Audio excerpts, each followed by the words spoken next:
Stanley Milgram. Han gör ett experiment i början på 60-talet. Ett lydnadsexperiment.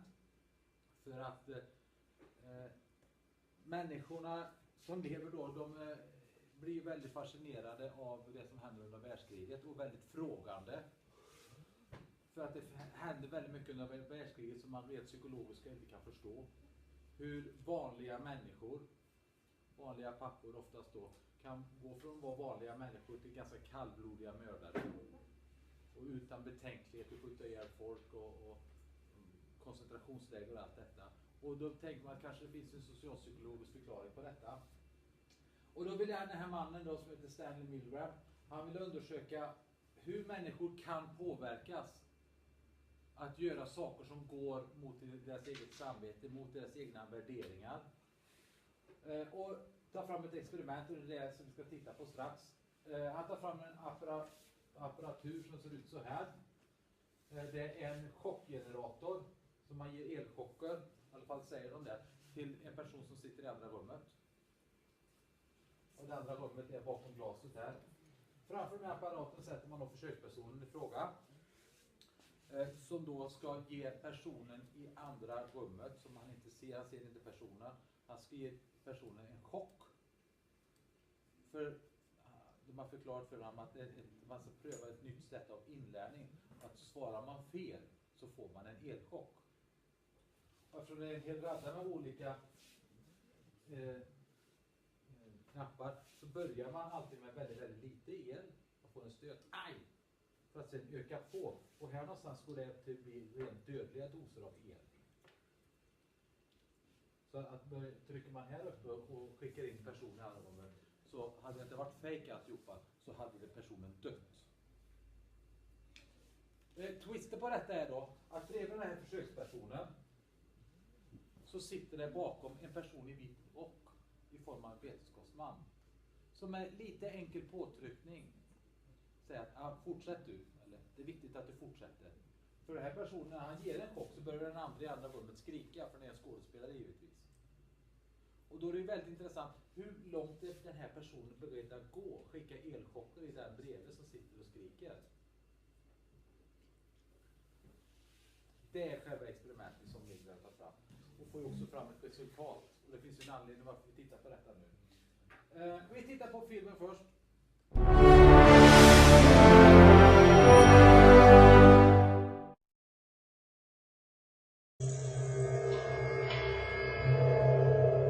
When I learn of incidents such as the massacre of millions of men, women, and children perpetrated by the Nazis in World War II, how is it possible, I ask myself, that ordinary people, who are courteous and decent in everyday life, can act callously, inhumanely, without any limitations of conscience? Now, there are some studies in my discipline, social psychology, that seem to provide a clue to this question. The problem I wanted to study was a little different. It went a little bit further. It was the issue of authority. Under what conditions would a person obey authority who commanded actions that went against conscience? These are exactly the questions that I wanted to investigate at Yale University. It is May 1962. An experiment is being conducted in the Elegant Interaction Laboratory at Yale University. The subjects are 40 males between the ages of 20 and 50 residing in the greater New Haven area. Psychologists have developed several theories to explain how people learn. One theory is that people learn things correctly whenever they get punished for making a mistake. 40 years later, Milgram's infamous experiment, obedience, is still taught in classrooms around the world. All right, teacher, would you take the test and be seated in front of the shock generator, please, in the next room? But the experiment was rigged. The victim was an accomplice of the experiment. The victim, according to plan, provided many wrong answers. His verbal responses were standardized on tape, and each protest was coordinated to a particular voltage level on the shock generator. Now, as teacher, you were seated in front of this impressive-looking instrument, the shock generator. Its essential feature is a line of switches that goes from 15 volts to 450 volts, and a set of verbal designations that goes from slight shock to moderate shock, strong shock, very strong shock, intense shock, extreme intensity shock, and finally XXX, danger severe shock. Your job, the experimenter explains to you, is a word pair test. If he gets each answer correctly, fine, you move on to the next pair.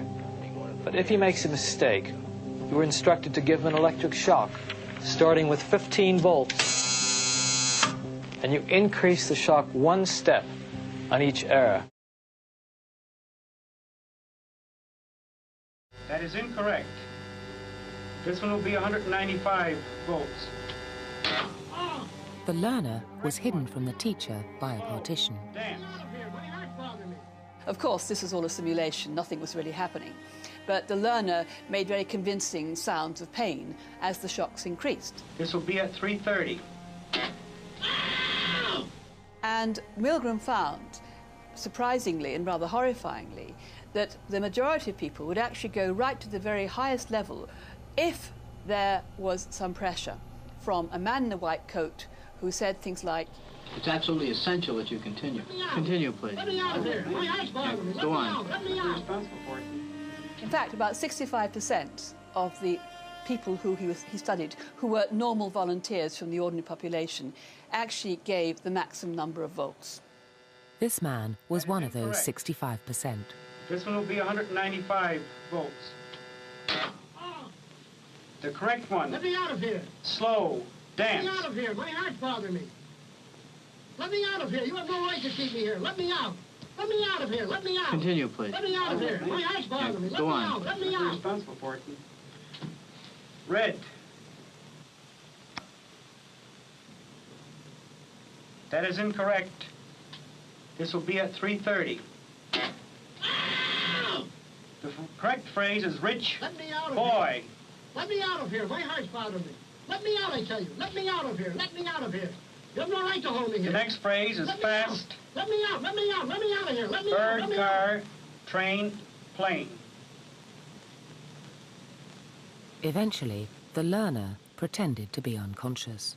Continue, teacher. That is incorrect. This will be 3:45. The correct answer is fast, bird. What we learned from that experiment is that people will actually do an awful lot when they're put under pressure from authority figures.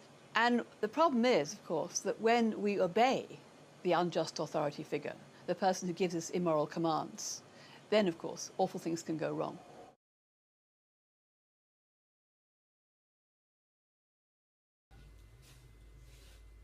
Ett lydnadsexperiment där man tog en befolkning, i detta fallet män mellan 20 och 50 år, 40 stycken, och satte dem i den här stolen för att testa då hur långt de var villiga att gå i ett lydnadstest. När de satte viss press på personen i fråga som egentligen i praktiken skulle döda personen i andra rummet. Då är det en klar majoritet, 2/3 av alla de här försökspersonerna skulle vara villiga att gå hela vägen till att ge den största chocken eller den största elchocken då. Och det är ju ganska, vad ska vi säga, nedvärderande för människan att vi är beredda att gå så långt som går att döda andra människor bara för att någon annan står vid sidan om. Och vi ser den här kampen som försökspersonen har i filmen. Han liksom hör ju liksom vad titta på den andra, men fortsätt du, säger han bara. Ja, men jag tar inte ansvaret för.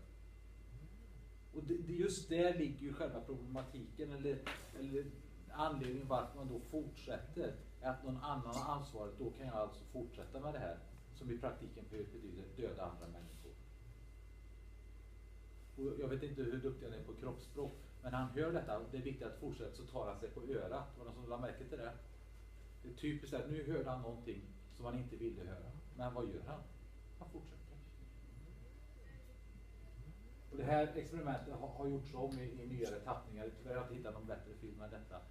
För att bara bevisa om igen att vi är benägna att göra fruktansvärda saker när en auktoritet kommer och då på det sättet sätter lite press på oss. Och detta var ju ingen press att tala om. Säger du istället att det finns ett hot om ett fängelsestraff eller någon annan typ av bestraffning inblandat i detta, att om inte du gör detta, då kan vi förstå att väldigt många är beredda att göra väldigt hemska saker. som då blir en följd. Och en delförklaring eller en ledtråd till att förstå saker som hände i Tyskland under andra världskriget. Bland annat. Något annat vi ska titta på är något som kallas åskådareffekten. Det handlar om att när man står människor runt omkring och tittar på en sak så agerar vi kanske inte som vi tror att vi borde göra, utan det är andra typer av processer som sätter igång. Och upprinnelsen inför samma tid, 60-talet, det var en kvinna i New York som heter Kitty som blev mördad. Och när de började gräva i detta så insåg vi att det är jättemånga som har både sett och hört saker när de slår ihjäl den här kvinnan. Men ingen har reagerat och gjort någonting. Och som jag skulle ju reagera, men det är fruktansvärt, varför gör ingen någonting? Och jag skulle tro att de flesta reagerar så. Däremot, och det är väl en sund reaktion. Men socialpsykologerna blir också intresserade. Men det måste ju finnas någon typ av förklaring till detta. Hur kan vi förklara att 38 människor står och ser på och får med sig att nu händer de fruktansvärda saker, men ingen väljer att göra någonting? Och så försöker man hitta förklaring till detta. Och vi ska titta på ett experiment man har gjort med åskådareffekten, tänkte jag. Som åskådare jättebra innan jag går in och går lite djupare på detta. Place like this street in New York City, if you were unfortunate enough to be the victim of a crime or taken ill unexpectedly, you might think that surrounded by all these people, someone would intervene. After all, isn't there safety in numbers? Psychologists say no. Research suggests that often a victim is less likely to receive assistance when surrounded by a group rather than a single bystander. When people are in a crowd, it's easier to pass the buck. It's what psychologists call the diffusion of responsibility. Liverpool Street Station in London, a busy thoroughfare for commuters. Unknown to these passers-by, Peter is an actor. As part of an experiment on bystander apathy, he's pretending to be ill. Help! Help! How long before he gets help? Please, somebody. Help. Help me, sir. Please help me. Helping would be inconvenient or even risky. He lies there for more than 20 minutes and no one raises an eyebrow. Please, somebody help me. It's always very distressing to watch situations like this where people are obviously suffering and no one's actually helping them. But what we have here is two conflicting rules. One is the rule that we ought to help, and the other is the rule that we ought to do what everybody else is doing. And here you have effectively a group of strangers who are exerting the pressure not to intervene, not to help. And it's very difficult to rebel. Ruth, another actor, takes Peter's place. How long before she receives help?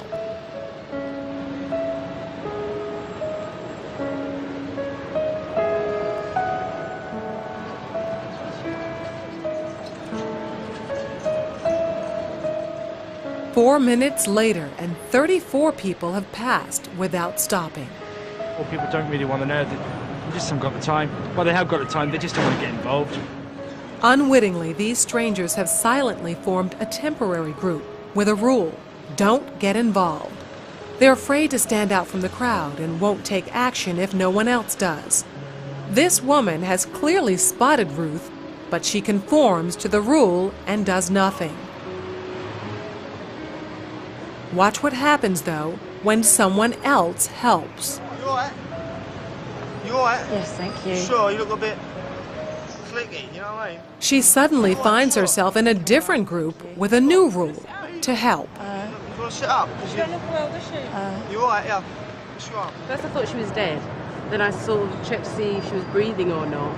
And I looked around and I couldn't believe that no one had noticed her, because there was a bloke sat there just absorbed in reading a newspaper. This time, Peter's dressed as a respectable gentleman. Now that his dress is in keeping with those around him, how long before he's rescued? Hello, sir. How are you today? I'm alright. 6 seconds. She even calls him sir, and suddenly everyone's a good Samaritan. Do you suffer from epilepsy?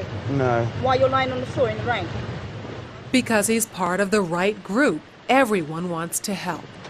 I would just hate to be in his position of feeling ill and nobody helping and walking past, so I'd just like to check that he was okay. And I thought, well, it's wet, so he must really be ill because he's going to ruin his suit anyway. Som kvinnan sa i filmen, man blir ju lite uppjagad när man ser en person som ligger på gatan och ropar efter hjälp, men ingen gör någonting. Massor med folk går förbi, men ingen bryr sig. Till och med ropar på hjälp, men ingen gör någonting. Varför? Ja, hon har ju förklaringen där. Det blir någon form av konflikt i personerna som går förbi. Å ena sidan så, jag borde göra någonting, jag borde hjälpa till. Men å andra sidan så borde jag också göra som alla andra. Och så blir det en osäkerhet. Och jag måste göra en bedömning vad det är som händer. Och i den bedömningen så tittar man på alla andra. Ja, men alla andra gör ju bedömningen att det är ingen fara, att vi gör ingenting. Ja, då gör jag likadant som alla andra. Och vi ser ju också den här kvinnan som liggande där, att många ser ju detta. Och så fort någon vågar bryta normen, bryta det här att ingen borde göra någonting, så är det ju någon som hänger på.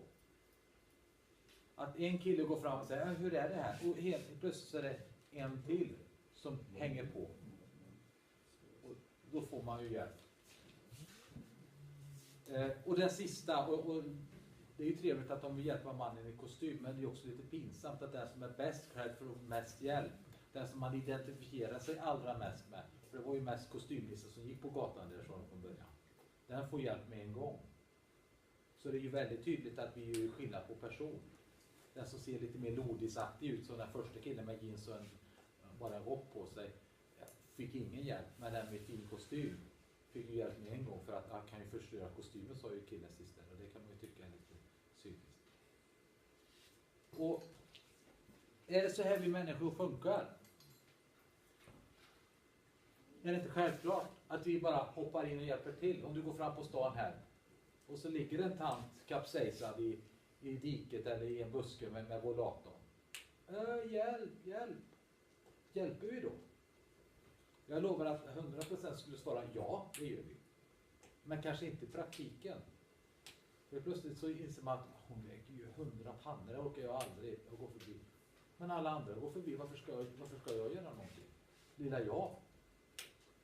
Och så har vi 1000 argument för att inte göra saker och ting. Som då påverkar vårt beslut i det här. Och det är ju lite nedvärderande för oss människor också detta. Och jag tycker det är väldigt bra att titta på sådana här saker. Bara bli medveten om det. Så att nästa gång man står i en sån situation, så på något sätt så kanske man är mer förberedd. Vi ska titta på en film till här. Den har inget ljus, så jag tänkte jag prata till den. Och det är just hur vi människor funkar. Att ta in information från människor runt omkring oss. Vi gör så här. En kvinna sätts i ett ensamhetsrum, ska göra ett prov. Inga konstigheter med det. Man sätter på en rökmaskin i ena hörnet av rummet. Och tänker att vi ska se hur hon reagerar. Och hon reagerar fullständigt normalt. Och titta var röken kommer ifrån.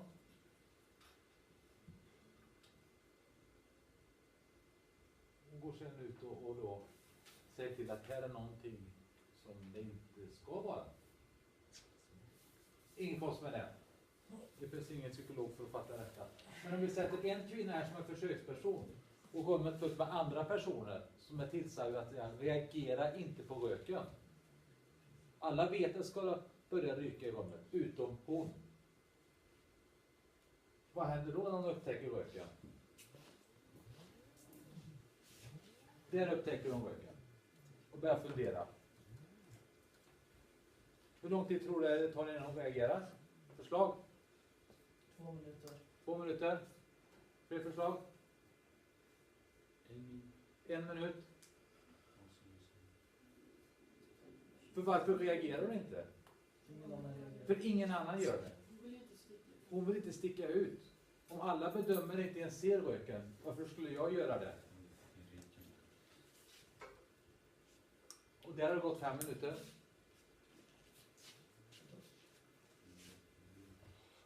Och hon är ju väldigt fundersam vad det är som händer. Vad hon borde göra kanske. Ja, Det kan man tycka. Jag tror inte du skulle gjort så mycket annorlunda. Ja, det har gått 10 minuter. Nu har det gått 20 minuter. Hon är lite svettig på ryggen nu skulle jag gissa.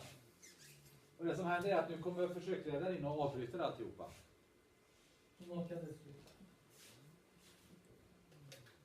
Så hon sa egentligen ingenting. För varför? Hon tittar på de andra när hon gjorde sitt omdöme. Hon kollar, hur gör alla andra? Och så tänkte man att de reagerar inte. Varför skulle jag reagera? Varför skulle jag sticka ut? Varför skulle jag bryta den här normen? Jag satt en dokumentär om den där. Ja. Men det var inte sant i den så jag fattade det mest. Okej, jag tar bara det jag vet. Här finns ju en diffusion of responsibility, alltså vems ansvar är det? För hennes del är ju någon form av kollektivt ansvar som man tänker sig att de andra ser inget. Varför ska jag ta ansvar för de andra? De ser ju inte ens detta. Har du en fråga? Om vi säger att någon skulle ligga då. Om man skulle komma själv till platsen, det finns inga andra personer där. Ja. Utom den som är skadad eller ligger ner. Ja. Skulle man reagera annorlunda, då skulle man... Ja, vi kommer dit. Vi kan ju bara ta nästa slide. Och nu gick det för långt. Så. Hur ökar sannolikheten att jag hjälper till? Och precis som du säger. Är jag ensam vittne? Då är det större chans att jag skulle göra någonting. Om ni går ner över hamnen till exempel och så utifrån piren hör ni ett plask och någon som ropar på hjälp. Och inser att det är bara jag som hör detta nu. Går jag härifrån så blir det ingen hjälp. Då har vi en större benägenhet att hjälpa till. För helt plötsligt så är det ingen grupp. Vi gör inte bedömningen utifrån andra människor utan vi får göra bedömningen själva. Och då är vi mer angelägna om att hjälpa till. Det andra är om den nödställningen är bekant för mig eller med mig. Vi såg att kostymkillen fick hjälp av andra kostymkillar för det fanns någon form av identifikation. Du känner igen en elev från skolan som låg eller åka illa ut, så hade vi en större benägenhet att hjälpa den än kanske någon annan som vi inte känner igen. Är jag bekant med de andra som bevittnar nödsituationen? Alltså är vi 2 stycken, 3 stycken som tillsammans bestämmer oss att göra någonting. Att vi ser att den här tanten har kapsejsat med rollatorn. Då kan vi göra någonting. Och tillsammans finns större sannolikhet att vi gör detta. Och nummer 4. Skuldkänslor. Om jag inte har hjälpt en person som jag borde ha hjälpt, är jag mer benägen att gripa in nästa gång. Jag har en sån berättelse som är lite jobbig för mig för att jag fick en del skuldkänslor efteråt. Men som på något sätt har påverkat mig. För ett antal år sedan så hade jag en livsmedelsbutik på Kållandsö. Och varje morgon åkte jag in till stan för att hämta varor. Också den här lördagmorgonen åkte jag in. Och jag tror det var typ november, december och det var halt på natten. Så när jag kom och körde på ett visst ställe så låg det en bil i diket. Och jag reagerade inte bara, det ligger en bil i diket. Och så körde jag in till stan, hämtade alla mina grejer. Och sen när jag körde ut så var bilen borta och ingenting mer med det. Förutom när jag kom ut till Kållandsö och började prata lite med folk och få reda på nyheten att det varit en dödsolycka på Kållandsövägen. Och inser att det var ju den bilen som låg där, som jag åkte förbi. Som jag inte reagerade på överhuvudtaget. Det fanns inte min tankevärld att jag skulle stanna och kolla i bilen. Och då blev det väldigt jobbigt för mig att jag vet fortfarande inte om personen var i bilen eller inte. Och det hade kanske inte gjort från eller till om jag hade stannat. Men det påverkar mig ganska så här att vad jobbigt det blev. Så det gör ju att när jag ser en bil vid vägkanten numera, då brukar jag stanna. Senast för någon månad sedan så åkte jag in till Lidköping från Kållandsö och plötsligt stod det en bil, påskregistrerad bil, långt ut i åkern. Och jag tänkte jag får stanna. Och jag såg ju direkt att polisen har varit här. Men så såg jag inne i bilen, då satt en gubbe så här. Jag tänkte, jag går ner och kollar. Så jag gick ner till bilen, knackade på, och då vaknade han. Any problem, sa jag? No, everything's fine. Do you have a cigarette? No thanks. Jag har en så. Och då visade det sig att det var bara så att polisen har varit där och allt var som det skulle. Ingen var skadad, han satt och sov i bilen. Antagligen hade det skett på natten, jag vet inte riktigt. Till saken hör att när jag hade stannat så stannar ju nästa bil också. Så att när jag hade brutit normen om att åka förbi, då stannar ju nästa bil också. Bara titta ut, vinkar allt okej, så vinkar de till mig. Jag bara, yes, inga problem, allt är som det ska. Och sen åkte jag vidare. Jag är inte säker på att jag hade stannat om inte jag varit med om den här första upplevelsen. Men jag såg ju polisen där, de har ju varit där. Inte sitter en gubbe där nere. Ja, jag får nog kolla för säkerhets skull. Så just det att om vi åker ut för saker så har vi en benägenhet att bli bättre människor efteråt. Va? Frågor på detta? Kommentarer? Det kanske inte är den mest upplyftande föreläsningen eller genomgång, just att man inser att vi människor är ganska lättpåverkade. Vi kan göra ganska hemska saker. Både som påverkar andra människor, men också att vi skiljer på personer. Vi hjälper vissa men inte andra, och vi kan till och med strunta i nödställda för att göra som alla andra. Det är klart att det är inget dåligt vittnesbörd för oss att vara människor, och vi på något sätt måste börja handskas med de här frågorna. För jag tror inte på den här idén att det gällde dem, de var dumma. Utan jag skulle säga att det är vi. Vi är inte så stor skillnad från dem. Vi skulle handla likadant. Bra!